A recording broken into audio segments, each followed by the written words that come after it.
Nilapag ni Sandara ang mga prutas na dala niya sa bedside table. Narito sila ngayon sa ospital para bisitahin si Nurse Julia. Sobrang pasasalamat niya sa babae dahil sa pagliligtas nito sa buhay ng kanyang ama. Kung hindi dahil dito ay baka tuluyan ang nawala ang daddy niya. Maraming salamat talaga, Nurse Julia. Kung hindi dahil sa pagliligtas mo kay daddy, ay baka hindi ko na siya kasama ngayon. Hinawakan ni Sandara ang kamay ng may edad na babae. Noon pa man inapansin na ng dalaga ang kabutihang loob nito. Kaya nga may tiwala siya noon sa tuwing iiwan niya ito sa daddy niya. Naku, Ma'am Sandara, hindi niyo kailangan magpasalamat sa akin. Ngumiti ang matanda. Hindi lang siguro natatandaan ng iyong ama. Nung panahon na kakagraduate ko lang, wala pa kaming pera ng nanay ko dahil scholar lang naman ako. Nagkasakit ang tatlo kong kapatid. Wala kaming perang pampagamot. Si Sir Sandro ang tumulong sa amin kaya naipagamot ang mga kapatid ko. Ngumiti si Julia nang maalalang mga panahon na yon. Kaya simula noon ay sinabi ko sa sarili ko na babawi ako at magbabayad ng utang na loob sa kanya. Napakabuti ng ama mo, Sandara, at namana mo yun sa kanya. Nakangiting dugtong pa nito. Hindi mapigilan ni Sandarang mapangiti. Kaya pala noong panahon na nadisgrasyang daddy niya ay napakaraming regalo ang dumating sa mansyon nila. Pinatapon lang lahat yon ng kanyang stepmother. Puro kasi yun gulay at mga prutas. Hindi kasi gusto ni Alma ang mga pagkain. Mas gusto nitong mga alahas o mga luxury items. Salamat, Julia. Maraming salamat sa kabutihan mo. Maging si Sandro ay sobrang nagpapasalamat sa babae. Nurse Julia, alanganin na ngumiti si Sandara sa babae. Gusto mo pa rin bang mamasukan bilang nurse ni Dad sa kabila na nangyari sa'yo? Baka kasi naiintindihan ko kung hindi mo na gustong bumalik sa trabaho mo. Agad na pinutol ng matanda si Sandara nang may ngiti sa labi. Talaga Ma'am Sandara, maraming salamat. Ang totoo niyan ay natatakot ako na baka alisin niyo ako sa trabaho dahil hindi na ako makakalakad ng maayos. Naku, wala yan sa isip ko, Nurse Julia. Kami dapat ang humingi ng tawad dahil sa nangyari sa'yo. Kung hindi dahil sa pagliligtas mo kay Daddy, ay hindi ka mapipilay. Nakakalungkot dahil ayon sa doktor, 80% na wala ng chance na makalakad ng maayos si Nurse Julia. Dahil maluba ang naging tama ng paa nito nang malaglag sa hagdan. Kaya naman habang nabubuhay siya, ay hindi niya pababayaan si Nurse Julia. Yan ang pangako niya sa sarili niya. Hinawakan ni Sandarang kamay ni Axus na nasa balikat niya. 2 linggo nang nakakalipas simula nang makulong sina Alma at Allison. Ang gaan sa dibdib dahil tuluyan na nakulong ang mga ito at nagbabayad sa mga kasalanan nila. Si Jordan ay nasa giptin at nasa hospital na at nagpapagaling. Nakakalungkot lang dahil hindi na ito tuluyang makakalakad. Karumal-dumal ang sinapit nito sa kamay ng mag-ina. Hindi akalain ni Sandara na magagawang ipaputol ni Allison ang mga paa ng asawa nito. Nababaliw na talagang babaeng ito. Wala talaga itong puso.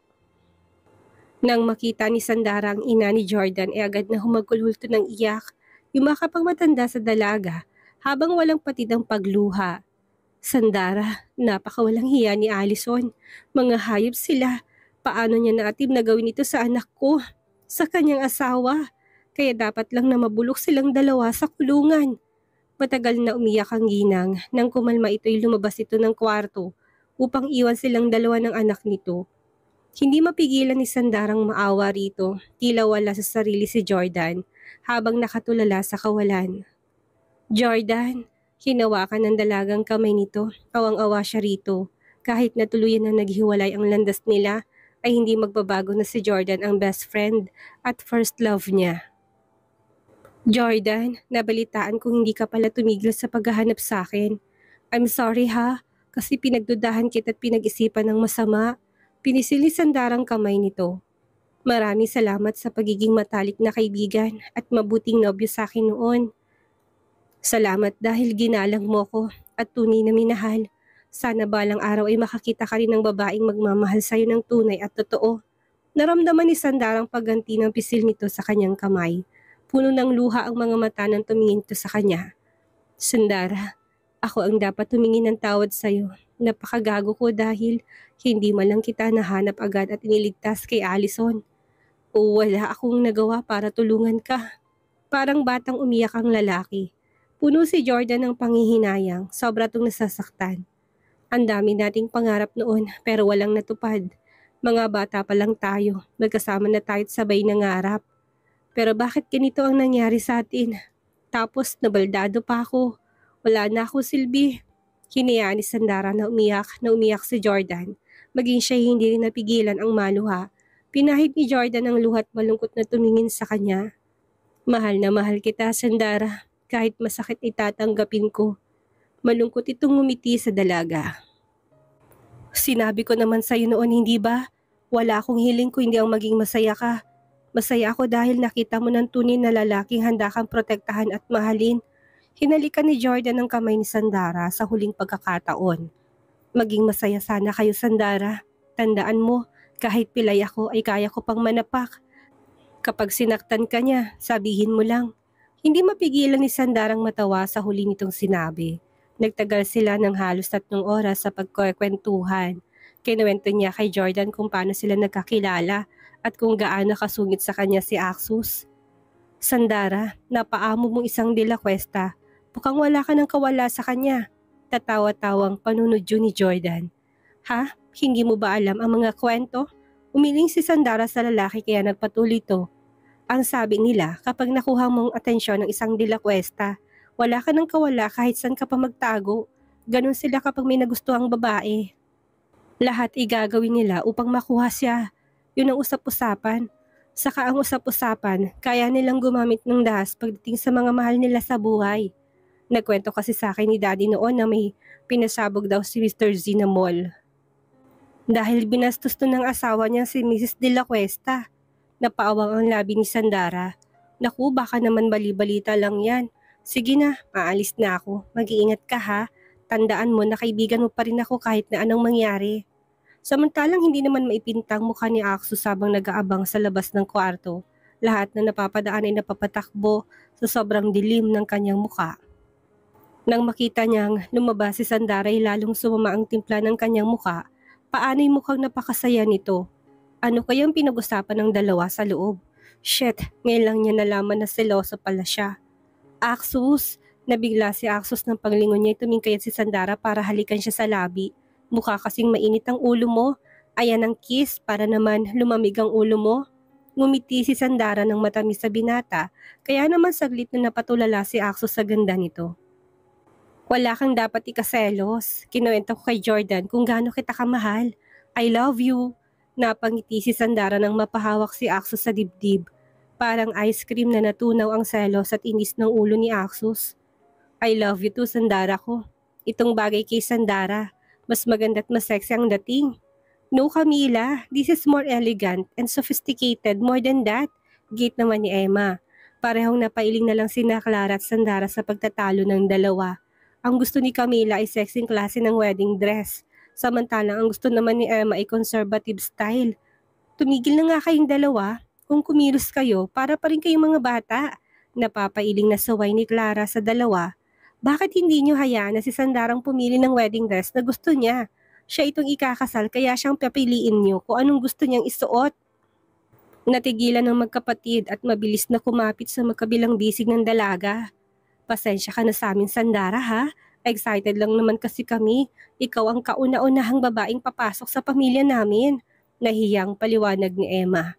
Siya nga naman iha, pasensyahan mo na kaming matatanda dahil masaya lang talaga kami.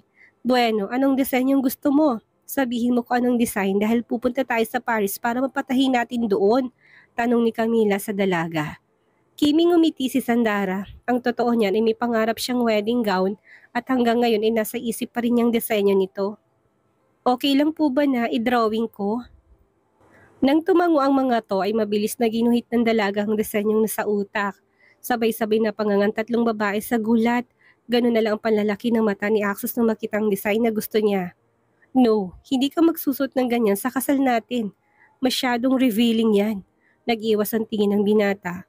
Ang gusto ko, ako lang ang makakakita ng katawan mo. Tumalikod si Sandara. Hindi para itagong hiwi o lungkot. Ang totoo ay kinikilig siya. Ang design kasi na gusto niya ay may pagka-style swimsuit. Yes, bilang swimmer, ayun ang nabuong design sa isip niya, bata pa lang siya. Pero kung hindi to gusto ni Axos ay ayos lang sa kanya. Kinikilig pa siya dahil sa kilos nito. Tumikim si Axos. Mukhang hindi nagustuhan ni Sandarang pag-ayaw niya. Alright, if that what you want, then wear it. Kumamot to sa kilay.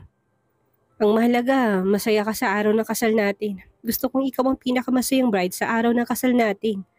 Tuluyan na napangiti si Sandara. Mukha talagang matigas at masungit si Axos pero pagdating sa kanya ay napakalambot nito.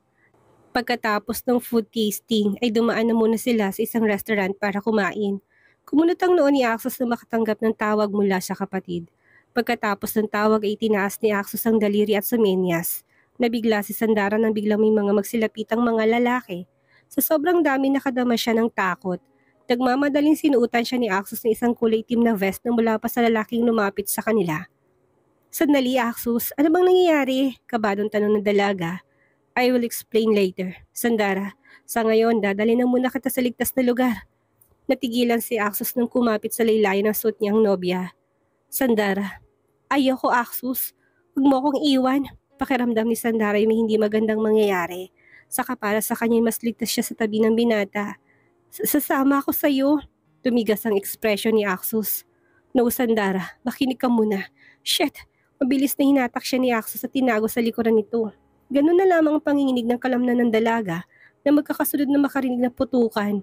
Halos mapugto ang kanyang hininga sa sobrang takot. Nang makita ni Axos ang kalagayan ng dalaga ay mahigpit nitong niyakap. Mukhang mawawala na to ng malay sa takot. Walang masyadong maintindihan si Sandara sa sinasabi ni Axos sa kanya at sa mga tauhan nito dahil nabibingi siya sa lakas ng kabog ng dibdib niya sa takot at palitan ng putok. Ano bang nangyayari? Sandara, pukaw ni Axos sa dalaga na pangunang binata nang wala siyang makuhang sagot dito. Boss, ubos na sila. Imporma ng tauhan ng binata. Mukhang balak ang patay ng mga Russia na yan bago mapasayo ang pagiging mafia boss. Kumuyam ang kamao ni Axos. Mukhang takot na takot talagang mga to na malipat sa kanyang pwesto ng kanyang ama. Balak yatang putulin ng mga to ang legacy ng kanilang pamilya. Naramdaman na lang ni Sandarang pag-angat ng kanyang katawan. Buhat-buhat na siya ni Axos ngayon. Napatakip ang dalaga ng ilong, ang langsa. Amoy na amoy ang nagkalat na dugo sa paligid. Clear all the trash. Huwag palabasin ang tungkol sa gulong nangyari dito. Rinig ni Sandarang utos ni Axos sa tauhan. Siguraduhin yung walang maiiwang buhay sa kanila para magsilbi itong babala na kapag sumubok silang muli, mamamatay lang sila. Magpadala ng mga tauhan sa Russia. Buburahin natin sila within a month. Magbabayad sila sa ginawa nilang panggugulo ngayong araw. Nahigit ni Sandara ang hininga na marinig ang utos ni Axos. Axos, pumapatay ka? Nang tumango si Axos ay nanigas ang katawan ni Sandara sa magkahalong takot at gulat. Hinintay ng dalaga na sabi ng binatang nagbibiro lamang ito, ngunit wala siyang makitang pagbibiro sa ekspresyon nito. Yumuko si Axos ang ekspresyon nito ay napakalamig. Nakakatakot at puno ng intensidad ang mga tingin. Ibang-ibang aura ngayon ng binata. Hindi lang ito mukhang nakaintimida. Sobra itong nakakatakot, nakakakilabot. Yes, I can kill someone with just a snap of my finger. Sandara, like what I've told you, kaya kong pumatay. Hindi lang dahil sa legacy ng pamilya namin, kundi para sa pamilya ko. Napaawang ang labi ni Sandara, hanggang sa hindi niya namalayan na unti-unti na siyang nawalan ng malay. Pero bago yun ay naalala niya ang tanong noon ni Axos, paano kung isa akong mafia boss? Napalunok ang lahat ng tauhan ni Axos na makitang kung gaano kadilim ang mukha ng kanilang amo. Mukhang galit na galit ito. Shit, pupunta tayo bukas na bukas din sa Russia. Papatayin ko sila. Kumamot ang isa sa tauhan ni Axos. Boss, mukhang sa inyo ho yata natakot si Ma'am Sandara. Tumahimik to na lalong dumilim ang mukha ng binata. Wala na nagsalita sa takot na baka lalong uminit ang ulo nito. Pagdating sa villay kagad silang sinalubong ng nag-aalalang ina. Ay Diyos ko! Ayos lang ba si Sandara? Tanong kagad ni Camila nang makitang dalagang buhat ng anak. Anak, mukhang nabigla yata si Sandara sa nalaman niya. Tingnan mo naman, hanggang ngayon ay wala pa siyang malay. Aba, 4 na oras na siyang tulog. Pero maganda na rin siguro nangyari para malaman niyan tungkol sa tunay na negosyo ng ating pamilya. Hindi naman natin to maililihim sa kanya. Bumuntong hininga si Axos. Tama ang kanyang ina, hindi niya may tatago ito habang buhay sa dalaga. Ano ang plano mo anak? Paano kung hindi kanya matanggap? Tanong ni Camila na may pag-aalala kay Axos. Oo nga at sinabi sa'yo ni Sandara na kaya niyang tanggapin kung isa ka ngang mafia. Pero tandaan mo na ibang sinabi lang sa realidad. Hindi natin siya pwedeng pilitin na tanggapin tayo. Ano pa nga bang dapat gawin ng isang De La Cuesta? Di idaan sa sapilitan si Sandara, singit ni Sander na kadarating lang na pangiwiti sa sakit ng kurutin ni Camila sa tiyan. Aray ko naman, mommy. Ayan, kaya hindi ka magustuhan ni Lovely dahil sa kayabangan mo. Saan ka ba nagmana? Hindi naman mahangin ng daddy mo. Napangiwi si Sander sa sinabi ng ina. Napakamot na lang siya sa ulo. Mami naman, bakit naman nasama si Lovely dito? Maniwala ka, mahal ako noon. Nagpapakipot lang yun. Napailing na lang si Camila at Axus. Samantalang malakas na napasinghap si Sandara, habol niyang hininga ng magising siya. Agad na tiningnan niya ang katawan, baka mamaya may tama pala siya ng baril. Pawis na pawis siya. Sa panaginip niya ay hinahabol siya ng mga kalalakihan na may dalang mga baril at tinamaan siya sa tiyan. Sandara, natabig ni Sandara ang kamay ni Axus nang hawakan siya nito sa balikat. Saka lamang napansin ng dalaga na hindi na siya nag-iisa sa kwarto. Naritong ina ng binata, ang dalawang kapatid na lalaking sina Sander at Zenon. Yumuko si Sandara, hinawakan niyang kamay na nagsimulang manginig. Gusto niyang magtanong kay Axus pero pinangunahan siya ng takot. Hindi matanggap ng isip niya na baka totoo nga ang huling naisip niya bago siya mawala ng malay. Iha, talk to us. Pwede mong itanong sa amin kung anong gusto mong malaman. Malumanay na kausap ni Camila sa dalaga. Nagkatingin na ng mag-iina nang walang makuhang sagot sa dalaga. Nanatiling nakayuko si Sandara at hindi nagsasalita. Gusto ko mapag-isa. Daig pa ni Axus ang sinikmuraan sa narinig. Na magtangkang binatang hawakan si Sandara sa kamay ay pinigilan siya ni Camila. Lumabas na muna tayo anak, ani niya sa binata. Naintindihan ng ginang si Sandara. Marahil nasa state of shock pa ito sa nalaman. Ganyan na ganyan siya noon nang malaman isang mafia boss ang kanyang asawang si Sovito. Ilang beses niyang sinubukang tumakas. Sa sala ay naroon ng mag-iina. Napailing na lamang si Sander at Zenon habang nakatingin kay Axus na aburido habang palakad-lakad sa malawak na sala. Calm down, Axus. Katulad nga na sinabi ni Mommy, baka nabigla lang si Sandara.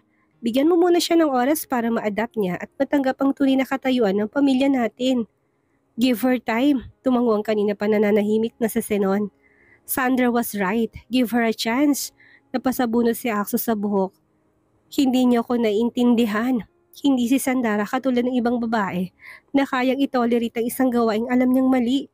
What if hindi niya ako matanggap? Shit, hindi ko ma-imagine ang sarili ko na hinawakan siya sa leeg para lang manatili sa tabi ko. Hindi mapigilan na Camilang mapangiti. Mukha lang matigas ang anak niya pero hindi pagdating kay Sandara ay malambot talaga to. What's your plan if he chooses to leave you then? Sinon, saway ni Camila sa anak. Tinatanong ko lang ang pwedeng mangyari, Mommy, para handa't may plano si Axus kung sakali na umayaw at umatras si Sandara sa kasal. Sumeryosong mukha ni Axus. I will do what's the best. Hindi ako isang De La Cuesta para hayaang hindi ko makuha ang gusto ko. Parehong napangisi sina Sander at Zenon. Samantalang natampal na lang ng kanilang ina ang noo, namana talaga ang mga itong ugali ni Sovito. Ma'am Sandara, hindi ka pa rin ba kakain? Nag-aalala na kasi kami. Natili nakatingin sa labas ng bintana si Sandara. Hindi ito nagsalita kaya naman napabuntong hininga na lamang si Rose kasama si Esang. Walang nagawang dalawa kung hindi iwan ang pagkain sa bedside table na naroon. Siguradong wala naman tong bawas pagbalik nila mamaya. Hanggang ngayon, mukhang shock pa rin si Ma'am Sandara. Paano kung hindi niya magawang tanggapin ang lihim ng pamilya nila Sir Axus? Naku, kahit hindi niya tanggapin, sigurado namang wala siyang magagawa dahil isang De La Cuesta ang nabihag niya. Sagot ni Rose kay Esang. Kumuyom ang kamao ni Axus nang malamang hindi pa rin kumakain si Sandara. 2 araw na niyang hindi nakakausap ng maayos ang dalaga and it's frustrating. Bawat paglipas ng oras ay lalong naramdaman ng binata. Hindi talaga matanggap ni Sandara ang legacy ng kanilang pamilya. Ang ama ng dalaga ay nag-aalala na rin kay Sandara. Hindi naman magawang sagutin ni Axus ang dahilan kaya nagkaganon ng dalaga. Mas magandang manggaling na muna yon kay Sandara bago sa kanya. Tinitigan ni Axus ang kwintas na binigay sa kanya ng kanyang ina, ang family necklace. Heirloom ng pamilya nila, balak itong ibigin ng binata mamaya kay Sandara. Ngunit mukhang hanggang ngayon hindi pa rin ito handang makita siya. Walang kinatatakutan si Axus subalit ngayon natatakot siyang hindi siya matanggap ng dalaga. Balak naman niyang aminin ditong bagong kanilang kasal pero napaaga lang dahil sa mga Russia na sumugod sa kanila. Ngayong araw dapat ang alis ng kampo nila papunta sa Russia, ngunit ipinagpaliban na muna to ng binata. Si Sandara na muna ang gusto niyang intindihin ngayon. Mas mahalagang dalaga kaysa sa ibang bagay. Kinagabihan ay ginulantang si Axos ng balita. Boss, tumawag si Miss De La Cuesta. Nawawala daw po si Ma'am Sandara. Pagbabalita ng isang tauhan sa binata. Napatayo si Axos sa kinatatayuan. What? Hindi mabilang ni Camila kung ilang beses siyang humingi ng pasensya sa anak na si Axos. Niyaya ng ginang na mag-shopping si Sandara para kahit papani makatulong siya na mabawasan ang dinadala nito. Hindi naman nakalain ni Camila ang tatakas ng dalaga. Nakita nila sa CCTV na sinadya nitong umalis at tumakas. Alam ng ginang napakasakit nito kay Axos, subalit hindi niya magawang magalit sa dalaga. Shit, hanapin niyo si Sandara ngayon din at ibalik sa akin. Utos ni Axos sa anim na nagsisilbing leader sa kanyang mga tauhan. Narito sila ngayon sa underground nila sa villa. Halos mamuti ang kamao ng binata sa diin ng pagkakakuyom nito. Hindi matanggap ni Axos na pinili ni Sandarang takasan siya kaysang kausapin siya. Naghahalong galit, sakit at tinanakit niya sa dalaga. Opo boss, sagot ng kanilang mga tauhan. Samantalang nanatili namang kalmado si Savito habang nakadikwatrong upo. Hindi makitaan ng pag-alalang ama ni Axos. Kung ano man ang desisyon ng kanyang anak ay wala siyang pagtutol. Siniko ni Camila ang asawa. Habi, tulungan mo naman ako pakalmahin ang anak mo. Pinatay na muna ni Savito ang upos ng sigarilyo bago sinagot ang asawa. Let him do what he wants, wife. Huwag mo kalimutan na isa siyang De La Cuesta. Gagawin niya kung anong kanyang pasya. Kung ang pagtali sa babaeng kanyang mahal ang nais niya ay wala tayong magagawa kung hindi hayaan siya. Baka nakakalimutan mo, hindi sinusukuan ng mga De La Cuesta ang pag-aari namin. Walang kaibahan ng babaeng mahal namin. Natampal na lamang ni Camilang noo. Pati ba naman ang kanyang asawa ay walang ipapayong matino? Axos anak, saan ka pupunta? Anak! Tanong ng ginang na maganda si Axos ng mga gamit at mga baril.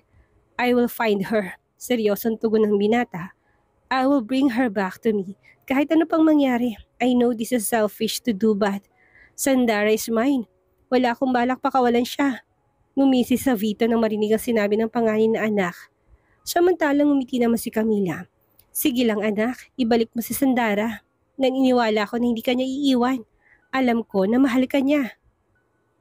Samantala, nakokonsensya naman si Sandara habang sakay ng taxi pabalik sa kanilang bahay bakasyunan. Oo, mali ang ginawa niyang pagtakas dahil ginamit niyang pagyaya sa kanya ng ina ni Axos para makaalis. Nang makarating sa kanilang bahay bakasyunan, ay agad niyang hinanap ang laman ng lumang kahoy na kahon ay pinakatatago niya. Hindi mapigilan ni Sandarang mapaiyak na mabuksan niya to. Agad niyang kinuha ng dalagang laman nito at umiiyak na niyakap to. Mommy, nakita ko na po siya. Alam ko po na gusto niyong isuot ko ito kapag naikasal na ako sa tama't mabuting tao. I'm sorry po dahil mukhang hindi ko matutupad ang pangako ko sa inyo ni Daddy. Pinahid ni Sandara ang luha. Si Axos po, hindi siya perpekto. May hinala na ako noon pero hinayaan kong mahulog ako sa kanya. Mahal na mahal ko po siya, Mommy. Hindi ko siya kayang hiwalayan. Tanggap ko kahit na ano pang malaman ko tungkol sa kanya. Oo, bumalik siya dito para kunin ang singsing na ibinigay ng mommy niya sa kanya noong nabubuhay pa to. Nakaluhod na humarap siya sa vase kung nasa ng abon ng kanyang namayapang ina. Mommy, alam kong matatanggap to ni Daddy itong dahilan kaya tulala sa Sandara at wala sa sarili. Alam ng dalagang hindi matatanggap ng kanyang amang binata sa oras na malaman itong totoo. Natatakot siya at nasasaktan hindi niya kayang pumili sa dalawang lalaking mahal sa buhay niya. Pero kanina lamang inatauhan siya, kaya niyang harapin ang galit ng daddy niya. Pero ang mawala si Axos sa buhay niya ay hindi niya kaya. Kaya naman narito siya sa harapan ng abo ng mami niya para humingi ng tawad. Sa kabila ng luhang mukha ay nagawang ipakita ni Sandarang daliri kung nasa ng singsing ni binigay ni Axos. Ikakasal na ako sa kanya, mommy. Wala na po akong makitang ibang lalaki kasama ko sa pagtanda. Kapag nawala siya sa akin ay baka hindi ko na makaya. Mahal na mahal ko talaga siya. Tumayo si Sandara at binalik ang singsing sa loob ng kahon at muli ito itinago. Bago umalis ay nalikan niyang family picture nila kasamang ama bago umalis. Kahit paano nabawasan ng bigat na nararamdaman ni Sandara, ang susunod na lang na kailangan niyang puntahan ay ang kanyang ama. Kumulit ang noon ni Sandara nang mapansin ang ilang sasakyan na nakasunod sa sinasakyan niyang taxi. Miss, kilala mo bang mga sasakyan na nakasunod sa atin? Napansin ko kasi na kanina pa sila nakasunod sa atin. Mukhang ikaw ang dahilan kaya sinusundan nila tayo. Medyo kabadong tanong ng taxi driver's dalaga. Hindi magawang tumango at umiling ni Sandara. Sanay kasi siya na papalit-palit linggo-linggo ng brand na sasakyan ng pamilya De La Cuesta kaya hindi matukoy na dalaga kung mga De La Cuesta to o hindi. Napatili ang dalaga sa gulat ng pumutak ang gulong ng sinasakyan nila. Maging ang driver na pasigaw sa takot, nagpagewang-gewang ang takbo ng sasakyan hanggang sa tumama sila sa isang malaking puno. "Miss, kung ako sa'yo, tumakbo ka na. Mukhang ikaw ang pake nila," wika ng driver. Bago nagmamadaling tumakbo, mabilis na lumabas siya ng taxi pumasok sa kagubatan. Malakas ang kutob ng dalaga na hindi mga tauhan ni Axos ang mga to. Hindi magagawang magpaputok ng mga to sa sakyan lalo na kung sakay siya. Habang tumatakbo'y paniyang dasal ng dalaga, sana mali ang hinala niya na kabilang ang mga to sa mga lalaking tumambang sa kanila sa restaurant. Nang lumingon kasi siya'y napansin ng dalaga na parang mga banyagang humahabol sa kanya. Hingal na hingal si Sandara sa kakatakbo. Malapit nang dumilim at nanghihina na siya sa pagod. Ilang beses na siyang muntik matamaan ng mga bala. Walang-walang takot na naramdaman niya ngayon kaysa nung pagtangka ni Allison ng buhay niya. Bumagsak siya at nadapa nang maramdaman ng pagtama ng matulis na bagay sa balikat niya. "Axus!" Tawag niya sa pangalan ng binata bago tuluyan nagdilim ang paningin niya. Anong mangyayari kay Sandara ngayong siya ang target ng mga kaaway ni Axus? Makaligtas kayang dalaga sa kamay ng kaaway? Yan ang ating aalamin sa susunod nating kabanata.